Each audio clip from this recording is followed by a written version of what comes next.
کے ساتھ تیسری چیز جو بی بی نے بیان کی، فرماتے ہیں وَتِلَاوَةُ کتاب اللہ، اللہ کا کلام قرآن کی تلاوت یہ زہرا کو بڑی پسند ہے۔ قرآن سے محبت رکھ۔ صرف قرآن اس لیے نازل نہیں ہوا کہ ہم بیٹیوں کی شادیوں کے وقت اس کے نیچے سے گزار دیں۔ قرآن اس لیے نازل نہیں ہوا صرف ہم انہیں مسجدوں اور گھر کی زینت بنا دیں۔ قرآن اس لیے نازل نہیں ہوا کہ ہم اپنے گھروں میں رکھ کے چوروں سے محفوظ رکھنے کے لیے پیسے اس میں محفوظ کر دیں۔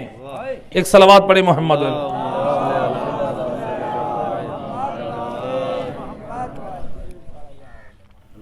قرآن اس لیے نازل نہیں ہوا۔ اب میرا آپ لوگوں سے ایک سوال، اگر قرآن کو کوئی پاگل انسان ہاتھ لگانا چاہے، کیا آپ پسند کریں گے کہ کسی پاگل کے ہاتھ میں قرآن دیں؟ قرآن آپ پاگل کے ہاتھ میں ایسے کہ نہیں ہے، پاگل کے ہاتھ میں نہیں دیں گے۔ ایک چھوٹا بچہ ہے، نہ سمجھ ہے، کیا آپ اس کے ہاتھ میں قرآن دیں گے؟ ایک کافر مشرک نجس آ گیا ہے، کیا آپ اس کے ہاتھ میں قرآن دیں گے؟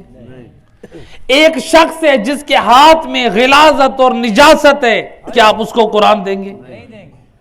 آپ نے گھر میں قرآن، عورتوں نے قرآن میں پیسے رکھ دیے، کیوں؟ اس لیے کہ اس میں چور قرآن کی طرف نہیں بڑھے گا۔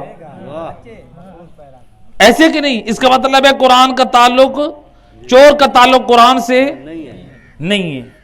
تو گویا آپ عقل مند لوگ ہیں، آپ لوگ یہ تسلیم کر رہے ہیں، کہہ رہے ہیں کہ جو دیوانہ ہے، جو پاگل ہے، اس کا تعلق قرآن سے، جو بچہ ہے اس کا تعلق قرآن سے، جو مشرک اور کافر ہے اس کا تعلق قرآن سے، جو چور ہے اس کا تعلق قرآن سے۔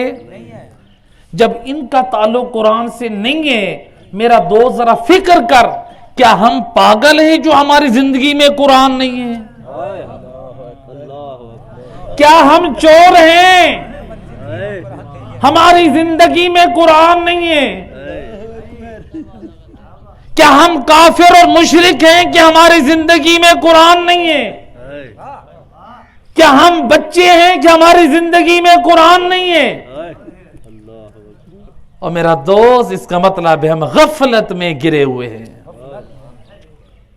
ابھی ہم خود کہہ رہے ہیں کافر کی زندگی میں قرآن نہیں ہے، مشرک کی زندگی میں قرآن نہیں ہے، بچے کی زندگی میں قرآن نہیں ہے، پاگل کی زندگی میں قرآن نہیں ہے، چور کی زندگی میں قرآن نہیں ہے۔ اور میرا دوست پھر تو دیکھ تیرا کردار کہاں ہے اور قرآن تیری زندگی میں کہاں ہے۔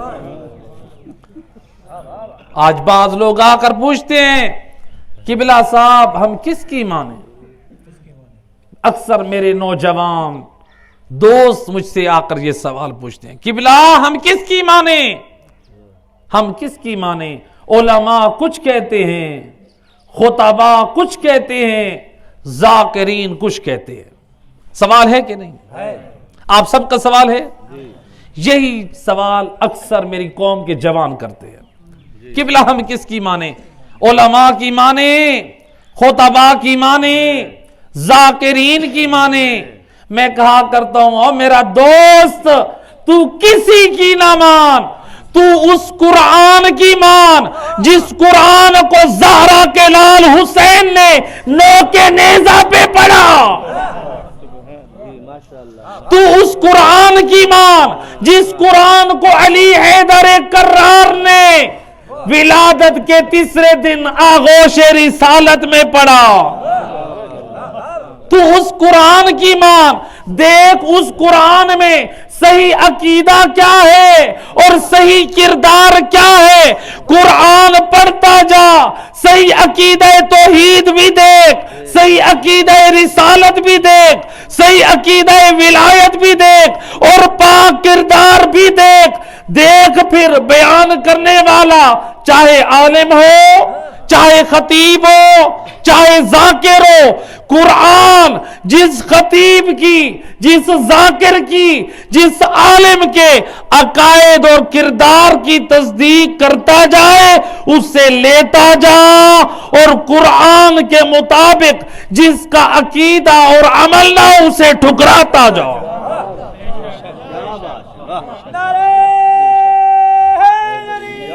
یا علی، زہرا کے لال نے نوکے نیزہ پہ تجھے قرآن سنا کے بتایا، ہم وہ ہیں سر تو کٹ سکتا ہے لیکن ہم سے قرآن جدا نہیں ہو سکتا۔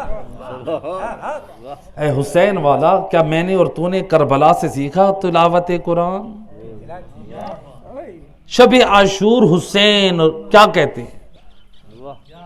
شب عاشور کا پیغام، حسینیت کا پیغام حسین نے کربلا سے دیا۔